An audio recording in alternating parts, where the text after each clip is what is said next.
امام قاسم کے بعد اب عباس علمدار میرے آقا امام حسین کی بارگاہ میں عریضہ پیش کرتے ہیں، اے میرے بھائی، اے میرے آقا۔ عباس علمدار کون ہے؟ سیدہ فاطمہ نے اپنے شوہر سے جو وصیت کی تھی، اے میرے شوہر علی، میرے بعد، میرے انتقال کے بعد تم کسی بہادر خاتون سے نکاح کرنا تاکہ اس کے پیٹ سے جب بچہ پیدا ہوگا وہ بھی بہادر ہوگا۔ حضرت فاطمہ کے وصیت کے مطابق حضرت علی نے نکاح کیا تھا، جس خاتون سے نکاح کیا تھا اس کے پیٹ سے جو بچہ پیدا ہوا تھا اس کو دنیا عباس علمدار کہتی ہے۔ وہ آج مقام کرب و بلا میں میدان کارزار میں میرے آقا امام حسین سے التجا کر رہے ہیں، اے آقا حسین، اے داتا حسین، آپ مجھے اجازت دیجئے، آپ مجھے اجازت دیجئے، آپ مجھے اجازت دیجئے کہ میں اپنی جان کو آپ کے قدموں میں نثار کروں، میں اپنی جان کو اپنے آپ کے قدموں میں نثار کروں، اور اہل بیت والوں کے لیے پانی لے کر کے آؤ۔ مجھ سے اب اہل بیت کے ان چھوٹے چھوٹے بچوں کا پیاس سے بلکنا اور تڑپنا دیکھا نہیں جاتا ہے۔ آقا حسین مجھے اجازت دے دیجئے۔ میرے آقا امام حسین نے فرمایا، بھائی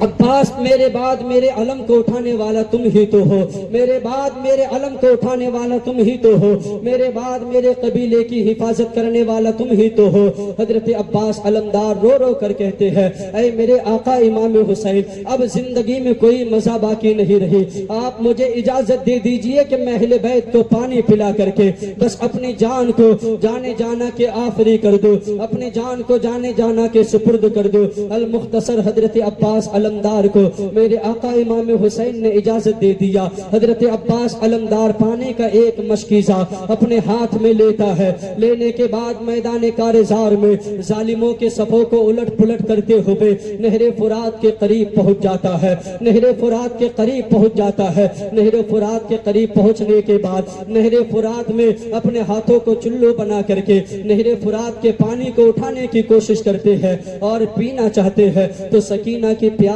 یاد آ گئی، علی اصغر کا تڑپنا یاد آ گیا، بیویوں کا تڑکنا اور رونا بلکنا یاد آ گیا۔ امام عباس علمدار نے کہا تھا، عباس علمدار نے کہا تھا، اے نہر فرات تم بھی گواہ رہنا، اے زمین و آسمان تم بھی گواہ رہنا کہ عباس علمدار جب تک نبی کے اہل بیت کو، نبی کے نواسوں کو، نبی کے گھر والوں کو پانی کا ایک قطرہ نہ پلا دے، پانی نہ پلا دے، تب تک عباس علمدار کے اوپر پانی کا ایک ایک قطرہ حرام ہے۔ اپنے ہاتھ میں جو چلو کا پانی لیا تھا، پانی کا جو چلو ہاتھ میں لیا تھا، اسے نہر فرات میں چھوڑ دیا اور آپ نے اپنے گھوڑے کو اشارہ کیا کہ اے میرا گھوڑا تم پانی پی لو۔ گویا کہ وہ گھوڑا بھی جانتا تھا کہ اہل بیت اطہار پیاسا ہے، 3 دن سے پیاسے ہے، 72 گھنٹہ بھوکا پیاسا رکھنے کے بعد میرے امام کو شہید کیا جاتا ہے۔ اہل بیت اطہار کے اوپر 7 محرم سے پانی بند ہے، لہٰذا گھوڑے نے بھی اپنا سر ہلا کر کے کہا کہ ہم پانی نہیں پیئیں گے۔ آپ نے نہیں پیا، سکینہ نے پانی نہیں پیا، علی اصغر نے نہیں پیا، تو ہم بھی پانی نہیں پیئیں گے۔ لہٰذا گھوڑے نے بھی سر ہلا کر کے منع کر دیا۔ عباس علمدار پانی کا مشکیزہ اپنے ہاتھ میں لیتے ہیں، اپنے ہاتھ میں لینے کے بعد گھوڑے کو ایڑ لگاتے ہیں اور خیمہ کے طرف آتے ہیں، چاروں طرف سے ظالم گھیر لیتے ہیں۔ میرے آقا عباس علمدار ایک ہاتھ میں پانی کا مشکیزہ لیا ہے اور ایک ہاتھ میں حیدر ذوالفقاری ہے۔ حیدر ذوالفقاری کو اس طریقے سے میدان میں لہرا رہے ہیں، گاجر مولیوں کے طرح ظالموں کو کاٹ رہے ہیں، ظالموں کے صفوں کو الٹ پلٹ کر کے رکھ دیا ہے۔ عباس علمدار کی تلوار میدان کربلا میں چل رہی تھی، ایسا لگ رہا تھا کہ خدا کا قہر بجلی بن کر کے عباس علمدار کے تلوار میں آ گئی ہو۔ عباس علمدار ایسے تلوار ذوالفقاری چلا رہے ہیں میدان کارزار میں، ایسا لگ رہا ہے قہر خدا کی بجلی بن کر کے عباس علمدار یزیدیوں پر ٹوٹ پڑے ہیں۔ یزیدیوں کو نیست و نابود کرنے کے بعد، ظالموں کو واصل جہنم کرنے کے بعد ابن سعد نے اعلان کر دیا، اے یزیدی فوجو، اے یزیدی لشکر کے لوگو، اے یزیدی لشکر کے سپہ سالارو، یاد رکھو اگر پانی کا مشکیزہ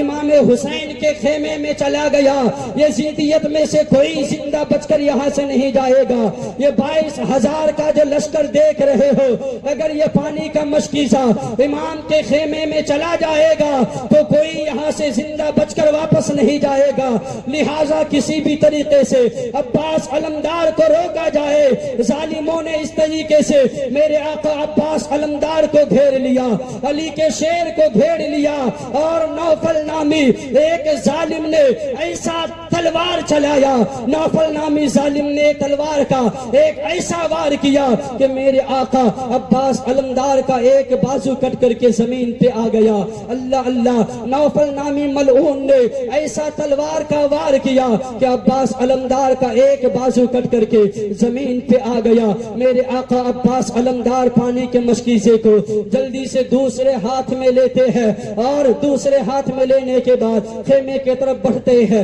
خیمے کی طرف آنے لگتے ہیں تو کسی ایک اور ظالم نے ایسا وار کیا اہل بیت کے چشم و چراغ میں، شیر خدا کے شیر کے اوپر ایسا وار کیا کہ آپ کا دوسرا بازو بھی کٹ کر کے زمین پہ آ گیا ہے۔ میرے آقا عباس علمدار نے پانی کے مشکیزے کو کسی بھی طریقے سے اپنے منہ میں لیا، دانتوں میں دبا کر کے اب خیمے کی طرف بڑھ رہے ہیں، خیمے کی طرف چلے ہیں، اپنے گھوڑے کو ایڑ لگا کر خیمہ کی طرف آئے ہیں، منہ میں پانی کا مشکیزہ ہے، دونوں بازو کٹے ہوئے ہیں عباس علمدار کے، دونوں بازو کٹنے کے بعد بھی آپ کا حوصلہ پست نہیں ہوا ہے، دانتوں سے آپ نے پانی کے مشکیزے کو دبایا ہے اور خیمے کی طرف بڑھے ہیں۔ ایک ظالم نے تیر کا ایسا نشانہ لگایا کہ مشکیزہ کو سوراخ کر دیا اور مشکیزہ میں سوراخ ہو گیا تو مشکیزہ کا پانی بہنے لگا، یہاں تک کہ عباس علمدار خیمے کے قریب آ گئے تو مشکیزہ میں ایک قطرہ پانی بھی باقی نہیں تھا۔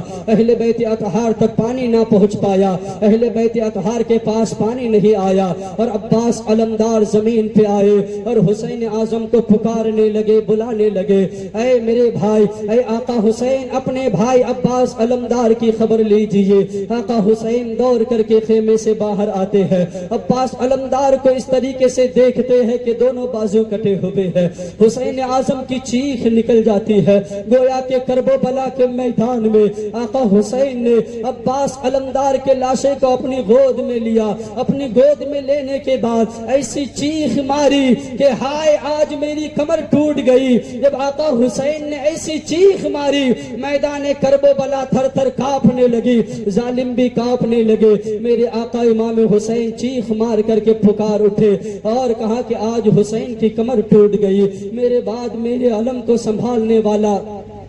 میرا بھائی عباس علمدار تھا، آج حسین کی کمر ٹوٹ گئی۔ آپ کے چہرے سے گرد و غبار کو صاف کیا، آپ کو اپنی گود میں رکھا، اپنی گود میں لینے کے بعد آپ رو رہے ہیں، آپ رو رہے ہیں، آپ رو رہے ہیں، آپ کی لاشا مبارکہ کو خیمے کے اندر رکھتے ہیں۔